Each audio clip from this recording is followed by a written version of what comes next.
ये खबर तो आपने पढ़ ली होगी। कौमी शाहराहें हवाई अड्डे गिरवी रखने का फ़ैसला कर लिया गया है।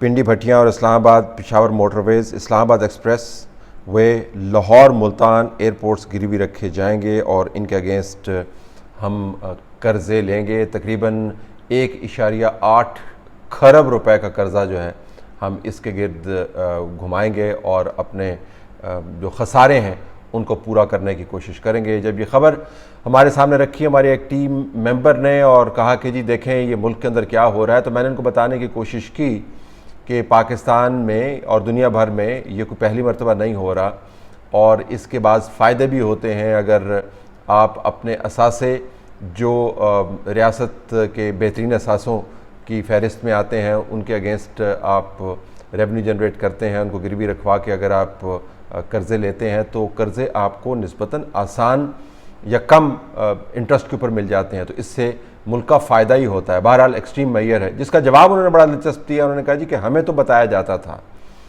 कि पाकिस्तान सारे का सारा गिरवी रख कर हमने कर्ज़े हासिल किए हैं पुरानी हुकूमतों ने, और हमें तो ये बताया जाता था कि पाकिस्तान कर्ज़े देने की पोजीशन में होगा, हमें तो ये बताया जाता था कि पाकिस्तान के अंदर डॉलर्स की भरमार होगी। ये क्या हो गया कि अब एयरपोर्ट्स के इव्ज़ हमें पैसे लेने की ज़रूरत पड़ रही है, मोटरवेज़ के इव्ज़ हमें पैसे देने की ज़रूरत पड़ रही है। हमें तो बताया जाता था कि पाकिस्तान के अंदर जब से पुरानी हुकूमतों की नहुसत गई है एक नया मुआशी इनकलाब आ गया है। हमें तो मुख्तलिफ हलकों की तरफ से बाकायदा ऑफिशियल प्रेस रिलीज़ के अंदर बताया जाता था कि पाकिस्तान में बहुत ज़बरदस्त इनकलाबी तब्दीली आई है। वो इनकलाबी तब्दीली क्या है जिसके अंदर रहते हुए आपको अपने एयरपोर्ट्स और सड़कों को गिरवी रखवा कर आपको पैसे लेने चाहिए? इसका जवाब मेरे पास मौजूद नहीं है।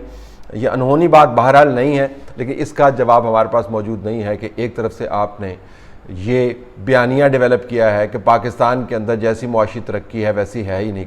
आपने परसों जो वज़ीर दिफा हैं उनका बयान जिसके ऊपर ख़ुद उनके लोग हंस हंस कर दोहरे हो रहे थे वो सुन ही लिया होगा। वो फरमा रहे थे कि खैबर पख्तूनख्वा के अंदर आप मुझे कोई कच्चा घर दिखा दें।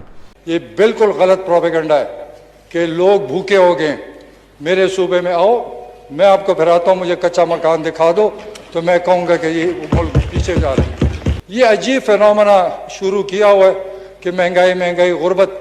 मैं चैलेंज करता हूँ, आए जाएँ फिरें, मैं अपने सूबे के बात करता हूँ, आए मेरे साथ फिरें, मुझे गरीब पैदा करके दिखा दें। वो ये फरमा रहे थे कि खैबर पख्तूनख्वा के अंदर तो गरीब है ही कोई नहीं। खैबर पख्तूनख्वा के अंदर इतनी नौकरियां हैं कि मैं कंस्ट्रक्शन सेक्टर के साथ मुंसलिक हूँ और मैं जब मज़दूरों की तलाश करता हूँ तो मुझे काम करने वाले नहीं मिलते। फिर किसी ने पीछे से आवाज़ दी कि आप करक एक डिस्ट्रिक्ट है खटक साहब और वहाँ पर बहुत गरीब लोग हैं, तो उन्होंने कहा हाँ करक के अंदर होंगे लेकिन बाकी KP के अंदर नहीं है। तो एक तरफ से आपने ऐसा मज़का खेस एक बयानिया बनाया हुआ है और रियासत के तमाम इदारे इस बयानिया को बनाने में मुलव्वस हैं। अब वो खामोश है, एक अलग बात है, लेकिन उन्होंने जानबूझकर ये बयानिया बनाया कि पाकिस्तान में पहले मुआशी तौर पर तूफ़ान आया हुआ था, तबाही आई हुई थी और अब पाकिस्तान के अंदर दूध और शहद की नहरें बह रही हैं। तो तब जब ये बयानिया प्रमोट कर रहे थे तो हम उनको बता रहे थे अपने तरीके से और हमें कहते थे कि नहीं आपको पता नहीं है कि पाकिस्तान के अंदर हम क्या क्या तब्दीलियाँ लेके आ रहे हैं, आप दरअसल बहुत के मारे हुए हैं, आपको समझ नहीं है। हम उनको कहते थे कि हथ हौला रखें, इतना मीठा ना कर दें इस प्रोपेगेंडे के अंदर कि खाना मुहाल हो जाए, और वही अब गले में पड़ा हुआ है। तो लोग अब ये पूछते हैं कि आपको तो पाकिस्तान की मुआशी हालत बदलनी थी, अब ये एयरपोर्ट और सड़कें रख के आप रेवेन्यू जनरेट कर रहे हैं ताकि अपने बजट के खसारे को आप पूरा कर पाएँ, तो ये क्या हुआ? इसके साथ जुड़ी हुई 2-3 और भी चीज़ें हैं जो हमारे जहन में होनी चाहिए। आप ये देखें कि एक तरफ से हम कर्ज़ों के अंदर धंसे जा रहे हैं और हमें अशद ज़रूरत महसूस हो रही है असासों के ज़रिए रेवेन्यू जनरेट करने की। पाकिस्तान की तारीख़ में सबसे ज़्यादा कर्ज़े अगर किसी हुकूमत ने लिए हैं 3 साल के अंदर तो वो ये हुकूमत है। पाकिस्तान के तमाम कर्ज़े एक तरफ और उनका 50 से 55% एक तरफ, वो इस हुकूमत ने 3 साल के अंदर ये तमाम रिकॉर्ड तोड़े हैं और कोई इदारा ऐसा नहीं छोड़ा जिससे कर्ज़ा नहीं लिया हो। तो एक तरफ से ये है। दूसरी तरफ हालत ये है, ये ख़बर आपकी नज़र से गुजरी होगी कि पाकिस्तान इस वक्त खाने पीने की जो अशिया हैं उनका नेट इम्पोर्टर बन गया है। हमें बताया जाता था कि पाकिस्तान के अंदर हम ऐसा इनकलाब लेके आएंगे कि यहाँ से दाने जो हैं वो सारी दुनिया के अंदर भिजवाए जाएंगे, हम सारी दुनिया की ब्रेड बास्केट बनेंगे, हम साउथ एशिया को फीड करेंगे, हम अफ़गानिस्तान की खुराक की कमी पूरी करेंगे, हम यहाँ से एक्सपोर्ट किया करेंगे, फार्मर हमारा इतना ज़बरदस्त हो जाएगा, उसका हर खोशा गंदम जो है वो सोना उगला करेगा। ये तमाम बातें आपके जहन में हैं। इस वक्त जो सूरत हाल है हमारे सामने वो बड़ी हैरान कुन है, बल्कि परेशान कुन है। ये आपके सामने पाकिस्तान ने जो चीज़ें मुल्क में मंगवाई हैं उनकी फ़हरिस्त है। इसमें अगर आप खाने पीने की अशिया देखें तो कौन सी ऐसी चीज़ है जो हम बाहर से नहीं मंगवा रहे। वो दूध है, वो गंदम है, वो ड्राई फ्रूट्स हैं, वो चाय है, वो मिसालें हैं, वो सोयाबीन ऑयल है, वो पाम ऑयल है, वो शुगर है, वो दालें हैं और दूसरे आइटम्स हैं। तो एक ऐसा मुल्क जो दुनिया भर को जिसने दाने सप्लाई करने थे, जिसके फार्मर ने तो बादशाह बन जाना था, वो अब मुकम्मल तौर पर बाहर से जो चीज़ें लाने पर इन्हिसार कर रहा है। और जो इसका बिल है वो खुदा की पनाह, पिछले मौजूदा जो फिस्कल ईयर है इसमें हमने तकरीबन 3.6 million tons of wheat, 36 lakh ton गंदम हमने बाहर से मंगवाई है और इसकी जो कीमत बनती है डॉलर्स में वो 983 मिलियन डॉलर्स है।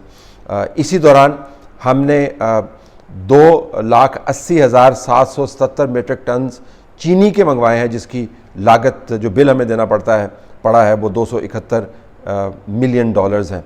इन्हीं 10 महीनों के अंदर हमने 9,98,390 मीट्रिक टन्स दालें मंगवाई हैं बाहर से, जिसका बिल हमें देना पड़ा 544 मिलियन डॉलर्स। इसी दौरान हमने कॉटन भी मंगवाई और उसका बिल भी इस वक्त आपके सामने है। तो इन 4 आइटम्स को हमने बाहर से मंगवाने पर तकरीबन 3 बिलियन डॉलर्स खर्च किए हैं। ये वो मुल्क है जिसके अंदर से हमने मुआशी तौर पर तो तूफ़ान लाना ही था, एक मुस्बत तूफ़ान लाना था। हमने ज़राअत की भी किस्मत बदल देनी थी। अब ये मुल्क है वो दुनिया भर से चीज़ें मंगवा रहा है ताकि अपने खाने की ज़रूरत पूरी कर पाए।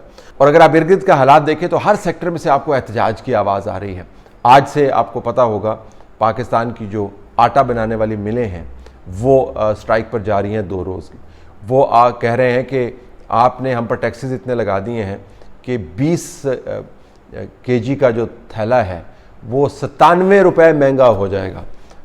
आप इस मुल्क के अंदर जो LPG है उसकी कीमतों को देख लें, अब 6 से 7 रुपए किलो जो है ये LPG महंगी हो गई है। पिछले 4 दिनों के अंदर तीसरी मरतबा है ये LPG महंगी हो गई है। जो LNG वाले सेक्टर के लोग हैं वो एहतजाज कर रहे हैं, वो कह रहे हैं कि आपने हम पे जो टैक्सेस लगाए हैं उसने हमारा भट्ठा बिठा दिया। जो स्टील मिल वाले हैं वो कह रहे हैं कि आपने एक ऐसी पॉलिसी अपनाई है कि जो फॉर्मर फाटा के एरियाज़ हैं वहाँ पर जो स्टील मिल्स लगी हुई हैं या घी की मिल्स लगी हुई हैं उनको आपने टैक्सों की एग्जेम्पशन दी है और वहाँ से सारा स्टील जो है वो पाकिस्तान के अंदर आता है और हम कम्पीट नहीं कर सकते हैं उस स्टील के साथ क्योंकि उसकी प्राइसेस इतनी कम हैं। तो अपनी ही स्टील मिल की इंडस्ट्री जो है वो सरापा एहतजाज है। ये वो मुल्क है जहाँ पर कर्ज़ों की भरमार है, जहाँ पर नौकरियों का फुकदान है, जहाँ पर इन्फ्लेशन हमेशा डबल डिजिट्स के अंदर अब हमें रहती हुई महसूस होती है, जहाँ पर आपको अपनी सड़कें और एयरपोर्ट गिरवी रखवा कर रेवेन्यू जनरेट करना पड़ता है। और ये वो मुल्क है जो नेट फूड इंपोर्टर बन गया है।